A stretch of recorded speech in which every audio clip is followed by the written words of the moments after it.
This is a special edition of Late Night Help. I'm Mark Alyn.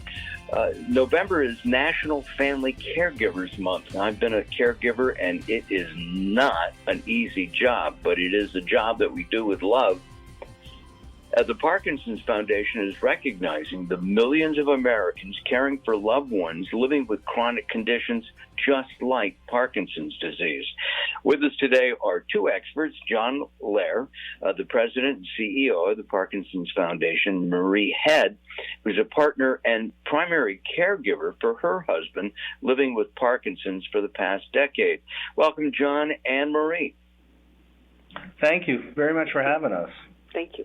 Our pleasure. How is Parkinson's Foundation making a difference for caregivers, John? Yeah, so during the month of November, the Parkinson's Foundation recognizes November as National Family Caregivers Month, which really is an important time to celebrate and honor the many contributions of the folks who are caring for a loved one living with a chronic disease like Parkinson's. You know, Parkinson's is a very tough disease. It affects about 1 million Americans. About 60,000 to 70,000 individuals are newly diagnosed each year. It's what we call a progressive degenerative neurological disorder, which means, it affects lots of parts of the body and tends to get worse over time. It's a disease that affects people later in life generally, although there is a young onset component to it.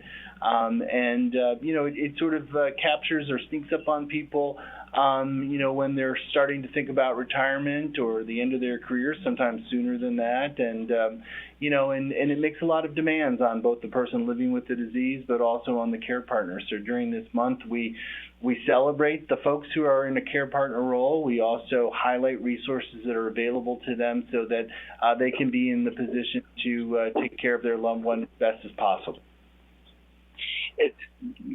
Marie, I have not had, thank goodness, having to take care of somebody with a debilitating disease such as Parkinson's. But even so, it's difficult. Mood swings and getting to the restroom and going out and going to doctor's appointments. There are a lot of challenges. Are there specific challenges for caregivers who are taking care of somebody with Parkinson's? Yes, and you're absolutely correct that when someone is diagnosed with a disease like Parkinson's, it can change your life overnight.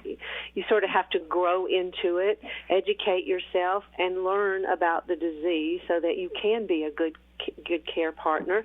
I did not know a lot about Parkinson's when Don was diagnosed, and so we made it our goal together that we were going to find out more about the disease and getting the resources that we need.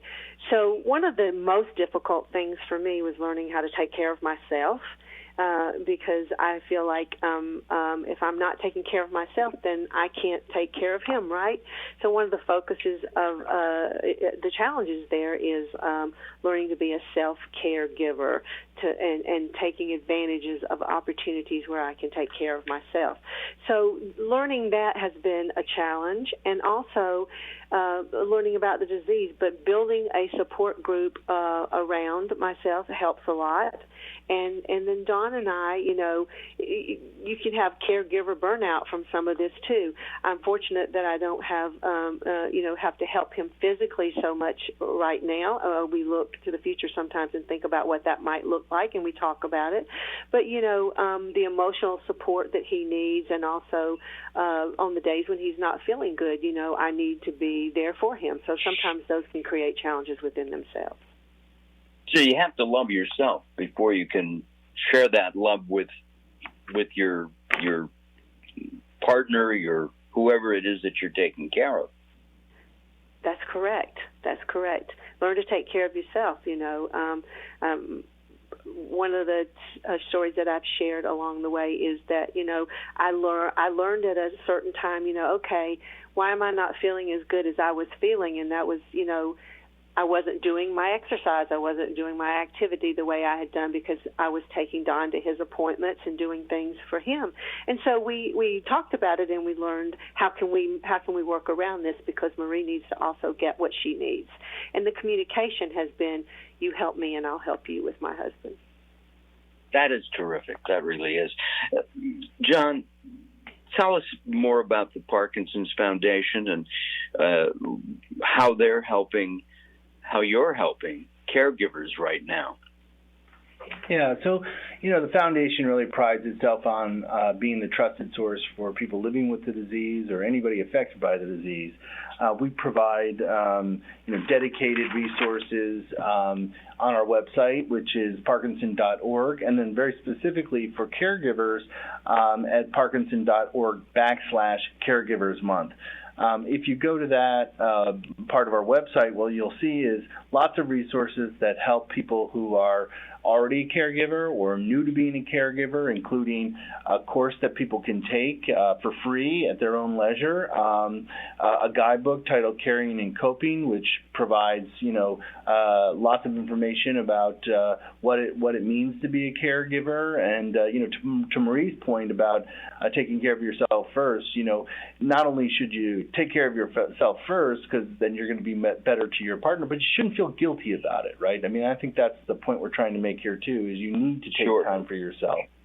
And then, we have a discussion group on our virtual community. And then lastly, we have our helpline, which is toll-free, open during business hours, and staffed by terrific people who are experts in Parkinson's care, and are able to direct people to resources both at the foundation and elsewhere to help, navigate a challenging disease, both for care partners and for the people living with the disease. And that helpline number is 800-4PD-INFO. 800-4PD-INFO, and that's the toll-free helpline number. We just have a moment or two left. John, any new fronts on fighting and combating Parkinson's itself? Yeah, we've learned a tremendous amount about Parkinson's and the basic biology and the underlying causes of it over the last 2 or 3 decades. So there's lots of research going on. Every day brings new discoveries. We are still in search of therapies that are better than the ones we have today. The ones we have today are great. They are dopamine replacement, but we'd like better therapies that control the symptoms and ultimately correct for the basic defect, and really, truly, ultimately prevent or control and cure this disease once and for all. We're not there yet. We've made a lot of progress. It's going to take a lot of resources and investment in the best scientists out there.